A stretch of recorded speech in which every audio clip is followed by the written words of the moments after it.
おはようございます。現在時刻が7時15分となりまして、大体起きてから30分ぐらい、結構ゆっくり寝ちゃいましたね。で、出発しよう、もちろんすぐに出発する準備をして出発するんですけども、ちょっとね、前日からというか昨晩深夜ぐらいから雨降って、結構テントの中も浸水するぐらい雨降ったらしいですね。熟睡できたのでよかったんですけども、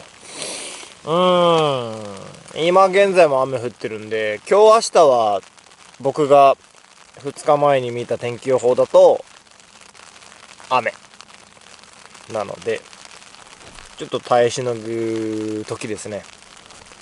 逆に雨降ってくれて、そのサンディーな道路が、砂地な道路が硬くなってくれたらいいなっていうふうに思ってるので、逆にその僕にとって最悪な砂地の道路が雨によってどう変わるのかっていうのをちょっと今日確かめてみたいなっていう楽しみは少しありますね。雨降っててもやることは変わらないので、雨降ってたって動けない、じゃあもう一回ここで止まるかっていうと、お水と食料だけ消費するだけなので、少しでも、ダックリバーにたどり着けるように出発の準備、そして今日一日もまた頑張っていきたいと思います。はい、現在ダートロードを走行中なんですけども、昨晩の雨によって地面がどうなるのかなみたいな感じの不安はありましたし、楽しみではあったんですね。その楽しみである理由が、もしかしたら砂が重くなって走りやすくなってくれてるんじゃないのかなっていう僕の願いと考えでしたが、もうその考えが的中ですね。素晴らしいです。普通ならこういった感じの砂はですね、走ることをまず絶対できないですね。なので自転車を押す、最悪の場合は自転車を引っ張って走行するっていうのが前に進むための手段でしたが、雨降ってくれたおかげでね、焦げてるっていうことがだいぶ強いですね。昨日と全く違いますね。本当に雨って大事だなってちょっと思ってしまいましたね。この辺は結構重たくて走行に難が出てると思うんですけども、それでも本来だったら歯食いしばりながらって進んでた道がもう漕ぐっていうことになってるってことがもう嬉しくてしょうがないですね。なので昨日よりかは幾分楽な戦いになるんじゃないのかなって感じですかね。でもね、気を引き締めてこれから頑張って漕いでいきたいと思います。はい、現在の時間が10時45分で、やってまいりました。気休めコンクリート、気休め舗装ロード入ってまいりました。なんであんのかな、逆になんか意味あるのって思ってしまう。こんなグラベルロードばっかしのところに急にコンクリートって何の意味があるのかな、よくわかんないけど本当にね。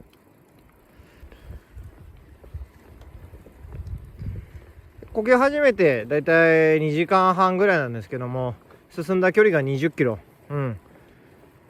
いいペースです。いいペースです。とてもいいペースです。いつもに比べればそれは断然遅いんですけど、昨日はグラベルロードに入ったのがだいたい11時から7時まで漕いで30キロですから、漕いでという押してって感じだったので、それを考えると間違いなく今日はよく進めてる方ですね。8時間、休憩2時間取ったとして6時間で30キロ漕いだ。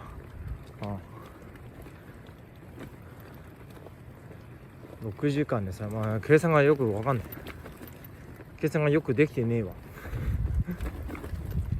わ。とりあえずね、今日は昨日よりも進めそうですね。ずっとグラベルロードにはなるんですけども、でもう一回グラベルロード来ましたね。はい、見えてきました。この気休めコンクリートも終わりですね。さあ行きましょうか。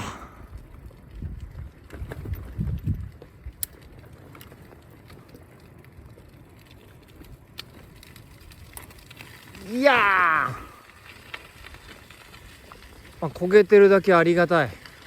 本当に助かる。前日の雨が本当に助かってるよ。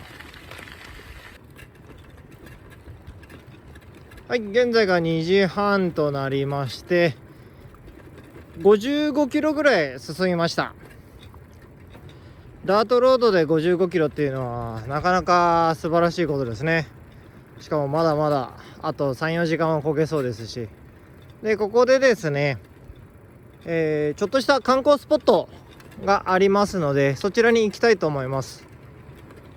テーブルが確かあるようなことは書かれてあったので、そこに行って観光と、今日初めての休憩ですね。ダートロードは進みが悪いのでそんなに体力も使わないのでなかなかよく走れてます。ここですね、ラスターズカーベっていうんですかね。ケーブかな。カーベってなんだよ。上は読めなくてもいいけど下は読める。うわー、道悪いな。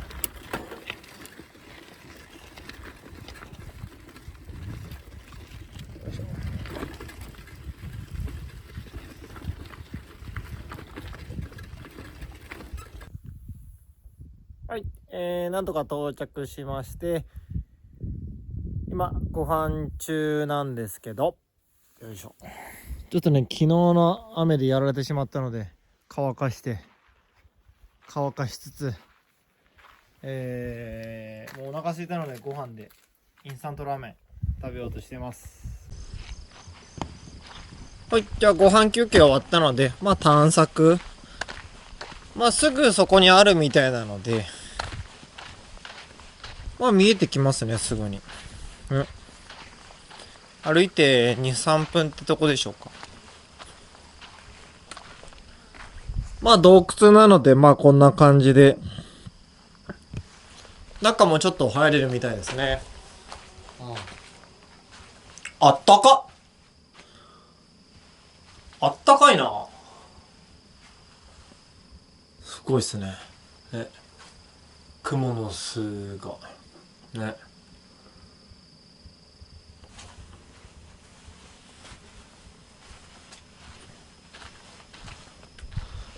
他には多分行く場所はなさそうだと思うので、このまま引き返そうかなと思います。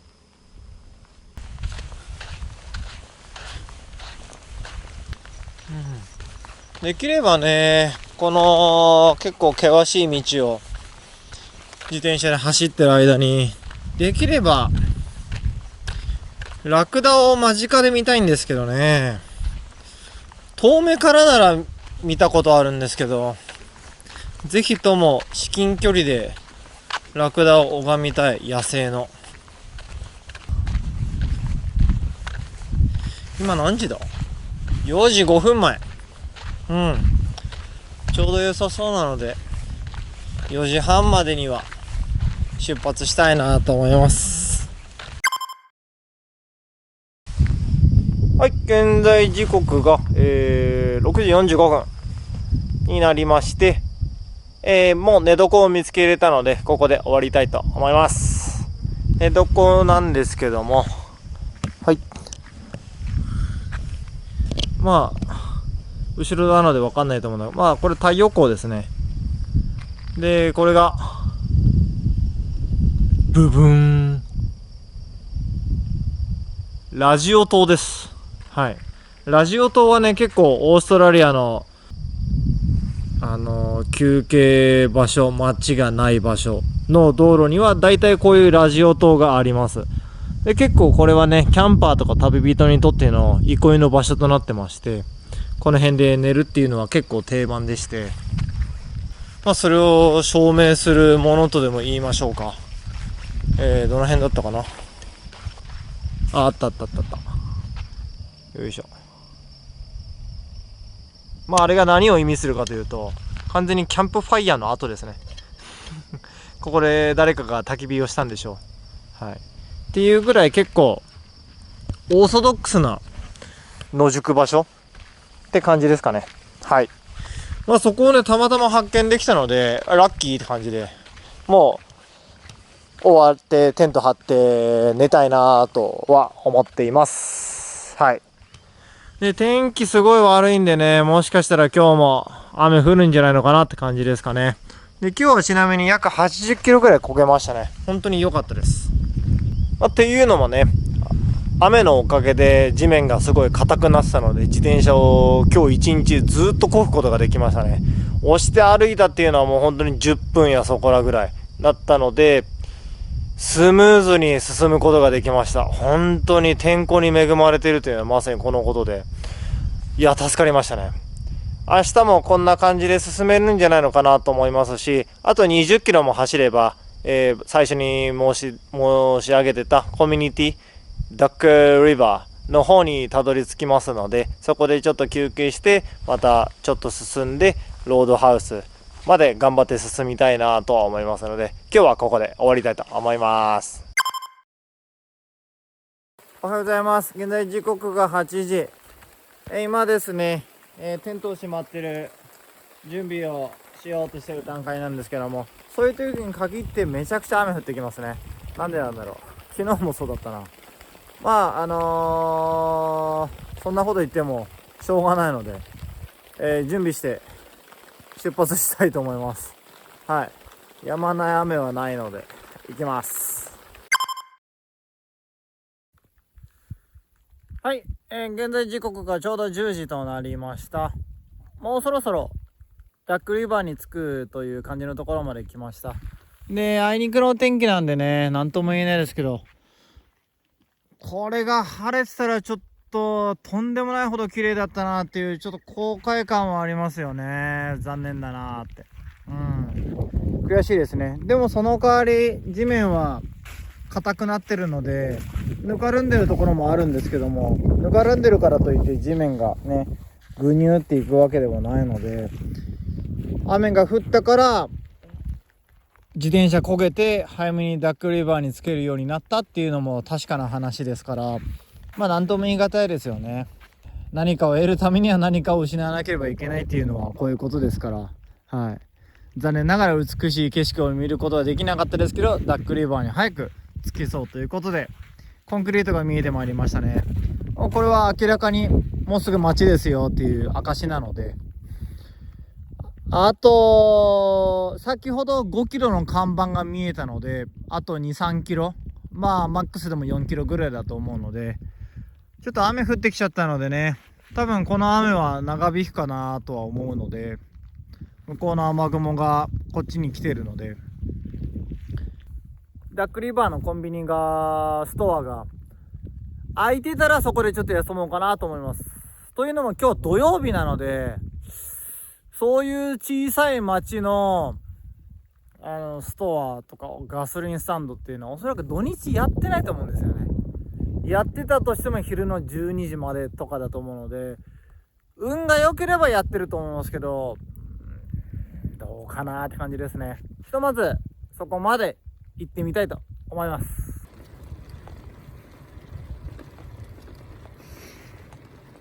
いやー悔しいね。本当に晴れたら相当綺麗だろうね。ね、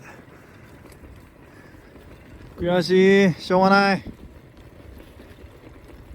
ちょっと晴れ間が見えかかっているが、あれはちょっと時間かかるだろうな。明日から晴れるんで、明日以降の景色に期待したいですね。はい。一応マップ確かめたんですけども、まあどっちからでも入れるみたいな感じで、僕がさっき過ぎてしまったところを曲がっても入れるし、ここを曲がっても入れるしみたいな感じですかね。こういう看板サインを求めてはいたんですよね。あれないなと思って、あれと思って、気づいたら過ぎてたって思ったんですけど、マップ確認したらもうちょっと行けばって感じでしたね。なのでそこを左に曲がれば、ガソリンスタンドがあって、ちょっとしたコンビニエンスストア的なものがあるっぽいですね。まあ安かったら買おうかなと思いますし、と高いと思うんでね、まあ値段と、あと店がやってるかどうかが一番の問題なんですけども、そこをちょっと調べながらね行きたいとは思います。ありがたいね。ずっとコンクリートだね。これは助かるよ。おーすごいね。ダッカリバーコミュニティ。へえ、素晴らしい。いいじゃんね、こういうコミュニティがあるの。最高じゃないか。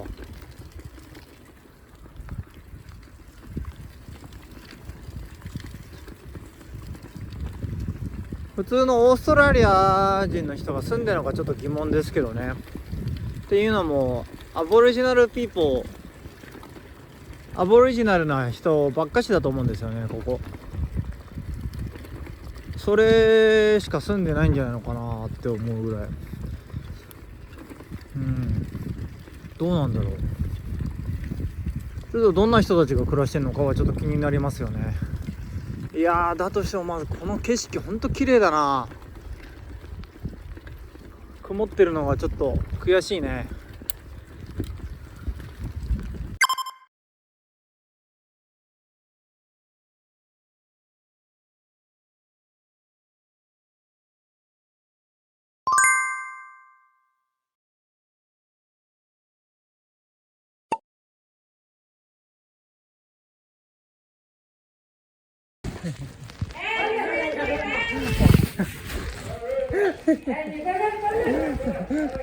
はい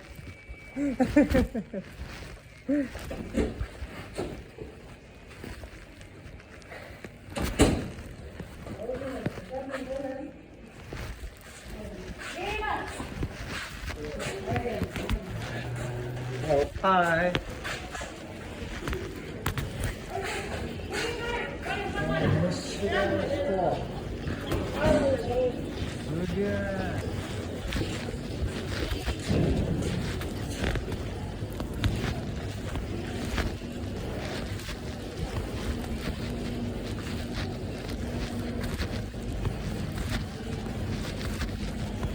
なんか案外普通のストアですね。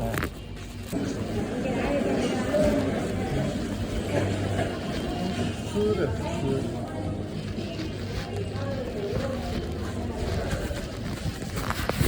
思ったより全然普通ですね。値段はちょっと割高ですけどね、もちろん。ちょっと外に出て考えようか。すごいわ。すごいすごい。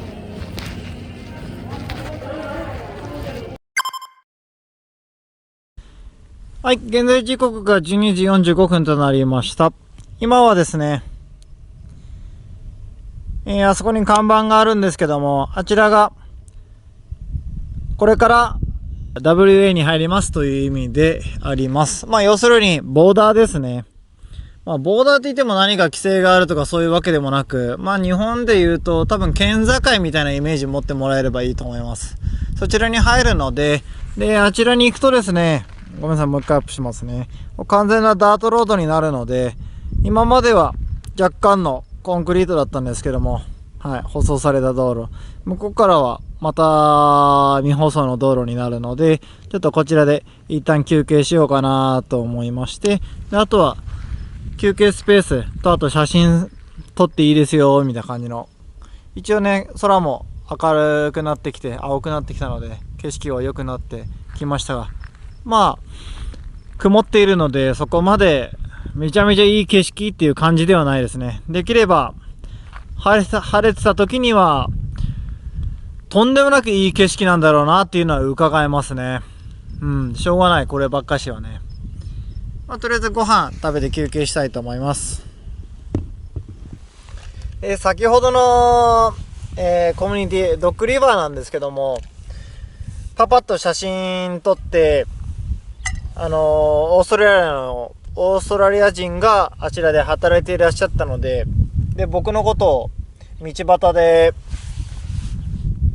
挨拶して、その方がそちらで働いてたので、ちょっとインタビューさせてもらって、ちょっと街の案内と、その人の職場に行ってお話をさせていただいてっていう感じだったんですけども、そのアボリジナルピーポーの人たちがなんかどういう生活をして、どういう暮らしで、なんでそこに住んでるのかなっていうのを聞きたくて、そのオーストラリアの人にちょっと伺ってたんですけども、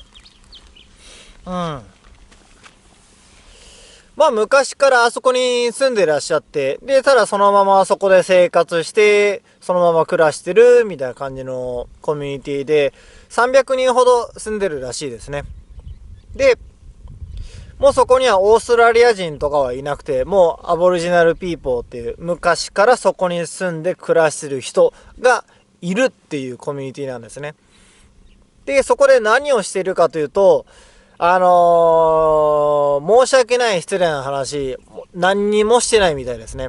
何にも。そこに仕事があるってわけでもないので、ただただそこに暮らしている。だから食べ物とかどうすんのとか尋ねたら、このコミュニティに食べ物を持ってきてくれる人とかもいるから、それを分けて与えてもらって、それで暮らしてるって言ってましたね。でも中にはやっぱ仕事をしてる方もいらっしゃるんですよ。スーパーで働いてる人。あとは、お馬さんのケアをしてる人がいたりはしましたね。なんですけども、ほとんどの人は何もしてない。それが一番ダメなことだとも言ってましたね。やっぱり仕事をして、お金を得ないと、やっぱ食べることもできないし、暮らすこともできないし、まあ暮らすことは多分できると思うんですよ。向こうに家があるので。で、川もあるし、水とかもあるので、多分大丈夫だと思うんですよね。あとは、ソーラーパネルとか見なかったので、電気がどういう状況かっていうのはわからないんですけども、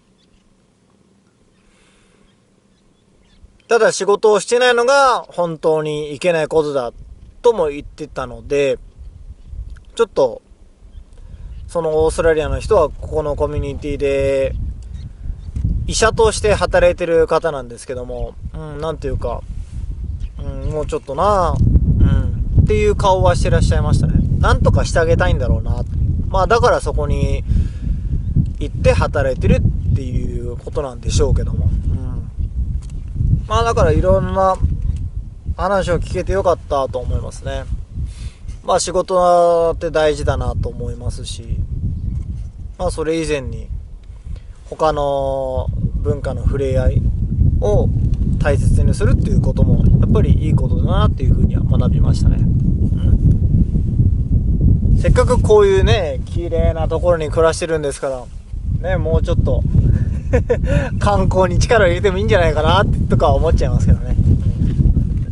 逆に人がいっぱい来すぎたらこういう綺麗な景色もちょっとは汚くなっちゃうのかもと思いますけどね。まあそんな感じですかね。ちょっと休憩したらね、また出発したいと思います。はい、現在時刻6時50分となりましたので、今日はここにて終わりたいと思います。場所がですね、まあ70キロぐらい焦げたかなって感じで、まあこの辺が結構いい感じで安眠できそうかなと思ってここに止めたらですね、意外と過去の人がキャンプファイヤーした跡が、ちらほらちらほらありますね。ここにもありますし、過去に。まあだからって安全ってわけでもないんですけど、だいたい旅人が見つけるところは一緒なのかっていうふうにちょっと思っちゃいましたね。そんな感じで、いや今日も大変でしたね。ずっとグラベルロード、ずっとってわけじゃなかったですけど、5キロぐらいは多分コンクリート出てきたと思いますけど、今日一日コミュニティとかも行きましたし、いろんなことを学べた一日ではありましたね。充実した感じではあったんですけど、できればもうちょっと75から80ぐらい焦げればよかったかなと思うんですけども、ちょっともうね時間と体力の限界もあるので、ゆっくり休んで明日のために休息を取って明日もう一回頑張りたいと思います。では。はい、おはようございます。現在時刻が8時半となりました。出発していきます。今日は天気がすごく綺麗ですね。雨も降らなさそうです。雨装備もなく、これで行きたいと思います。今日はロードハウス、約55キロぐらい先にあるところが今日の寝床にする予定なので、できればそこに早めにつけるように漕いでいきたいと思います。行こうぜ、カーニャ。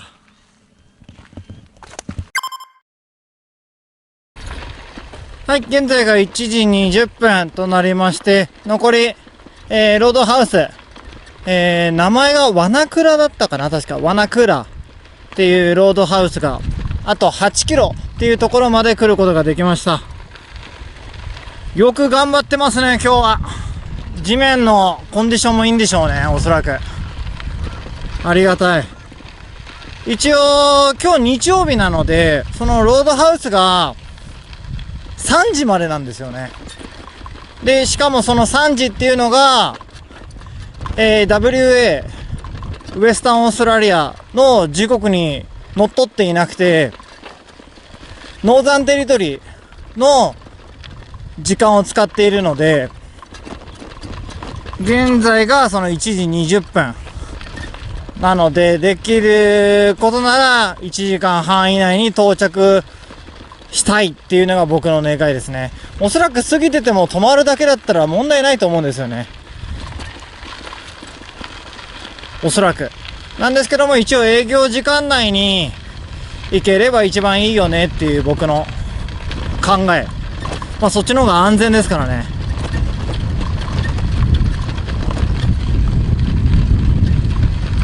そこまで、あと8キロおそらく切ってんだろうな。なので、頑張っていきたいなと思いますし、おそらく僕の予想だと、もうすぐ、コンクリート見えてきてもいいんじゃないのかなと思うんですよね。大体、その、コミュニティちっちゃい町、ちっちゃい村にたどり着く前っていうのは、コンクリートが見えてくるものなので、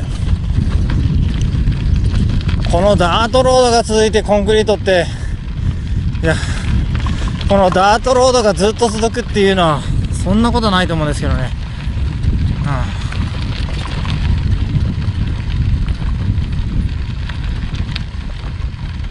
やべえ。やばい。これはやばい。これはやばい。うわー、なんで動いたんだよ、俺。ちくしょう。見れますかね。言ってくれ。野生のラクダいましたね。僕の自転車をちょっと察知して避けていっちゃいましたけど、うわすげえ、初めて見た野生のラクダ。家族はいないっぽいな。一人だけ道路の真ん中にいましたね。僕何なのかなって最初思ったんですよね。うわ行かないで、お願い止まってて、お願い、写真撮りたいんだよ、あなたを。ダメだ、これ中入っちゃうな。悔しい。もうちょっと早く気づいてればよかったのに。まあひとまずね、ワナクラロードハウスまで目指して頑張りたいと思います。ちくしょう、楽だー。